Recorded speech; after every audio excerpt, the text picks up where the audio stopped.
अगर परमात्मा सर्वव्यापी है तो बुराई कहाँ से आई? अगर वे सर्वशक्तिमान है तो वो दुख को क्यों सहन करते हैं? यदि वे पवित्र हैं तो उनकी सृष्टि में अपवित्रता कहाँ से आई?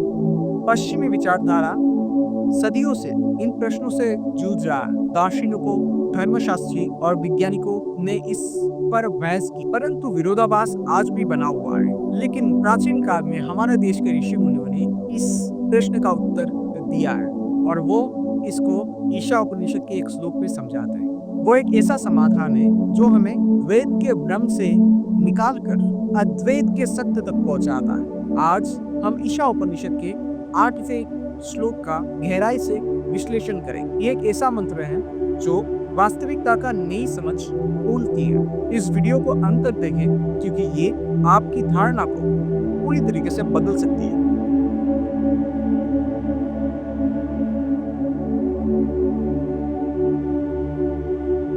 ये मंत्र परमात्मा के शुद्ध और दिव्य स्वरूप का वर्णन करता है। वो कहता है सा परियादत यानी वे सर्वव्यापी, शुक्र यानी वे शुद्ध प्रकाश स्वरूप है, शरीर के बंधनों से परे, वे निर्दोष है, मांसपेशियों से रहित और अशुद्धियों से अछूत है, वे पाप रहित है, सर्वज्ञ है, परम बुद्धिमान है और स्वयंभू है, वे सत्य के आधार पर समस्त सृष्टि का संचालन करते हैं। ये केवल एक काव्यात्मक वर्णना नहीं है बल्कि परम सत्य के अनुभव की ओर निमंत्रण है। आइए इस श्लोक को गहराई से समझते हैं।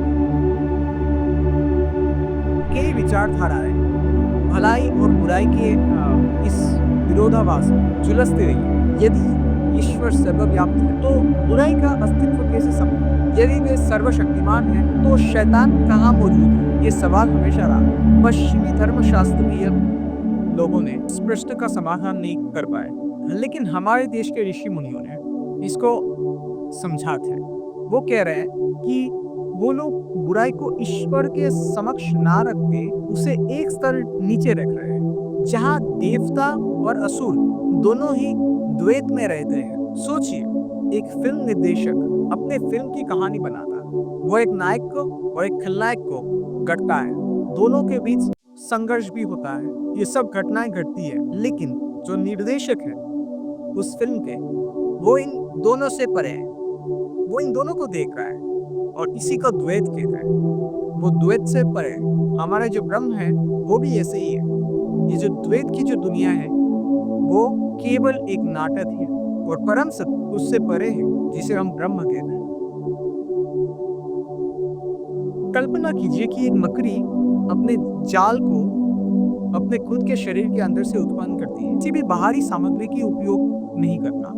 कि उसी तरह ब्रह्मांड भी ब्रह्म से ही उत्पन्न हुआ है, किसी बाहरी तत्व से नहीं। जैसे स्वप्न में जो कुछ भी होता है वो हमारे मन के निर्माण है, वैसे ही यह संपूर्ण सृष्टि ब्रह्म के चेतना का विस्तार है। इधर में ब्राह्मण और ब्रह्म का अंतर समझना बहुत जरूरी है। ब्राह्मण मैं उसे कह रहा हूँ जो असीम है, निराकार है और सर्वव्यापी चेतना है, जो हर जगह है, उसे ब्राह्मण का कह रहा हूँ। और ब्रह्म क्या है? ब्रह्म एक सृष्टिकर्ता देवता है जिनके अंदर पूरा ब्रह्मांड समाया हुआ है। ब्रह्म हम उस व्यक्ति को कह सकते हैं जिसने, जो ब्राह्मण ने उसको अनुभव किया, जिस व्यक्ति ने इस परम चैतन्य को अपने अंदर अनुभव किया है उसे हम ब्रह्म कह सकते हैं, या फिर जिसने ब्राह्मण को अपने अंदर अनुभव किया है उसी व्यक्ति को ब्रह्म कहते हैं। अब हम इस ब्राह्मण को समझने की कोशिश करते हैं एक उदाहरण के माध्यम से। कल्पना कीजिए कि आपके पास एक मिट्टी का घड़ा है, उसके अंदर भी हवा है, उसके बाहर भी हवा है। अगर मैं उस घड़े को तोड़ दूं तो हवा में कोई परिवर्तन होगा क्या? वो तो फिर भी रहेगा। और एक घड़ा बना दूं तो वो हवा जो पहले घड़े में था वही हवा अगले घड़े में भी हो सकता है, क्योंकि वो हवा हर जगह है, वो आकाश तत्व है और वो स्पेस हर जगह।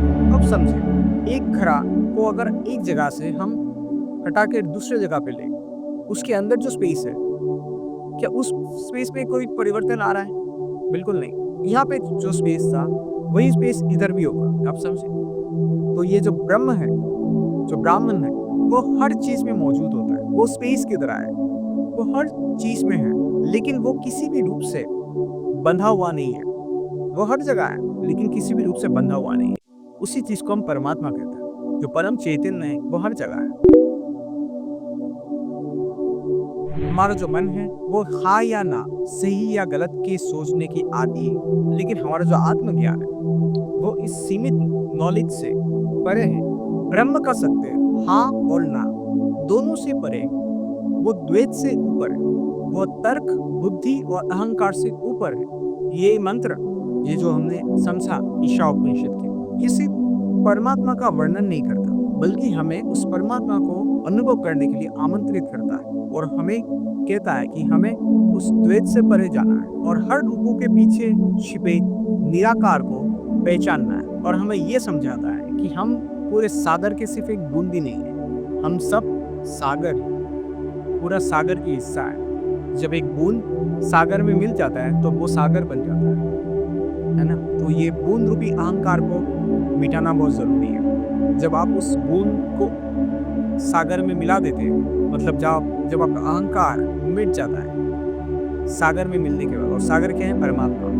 जब आप परमात्मा में मिल जाते हैं तो आपका अहंकार मिट जाता है, और अहंकार का मिटते ही आप परमात्मा के साथ एक हो जाते हैं। इसी बात को इस श्लोक में समझाया जा रहा है। अगर आपको ये वीडियो अच्छा लगा तो इस वीडियो को जरूर लाइक, शेयर और इस चैनल को सब्सक्राइब करना बिल्कुल ना भूलें, ताकि ये पॉजिटिव चीज़ और भी ज़्यादा लोग तक पहुँच सके।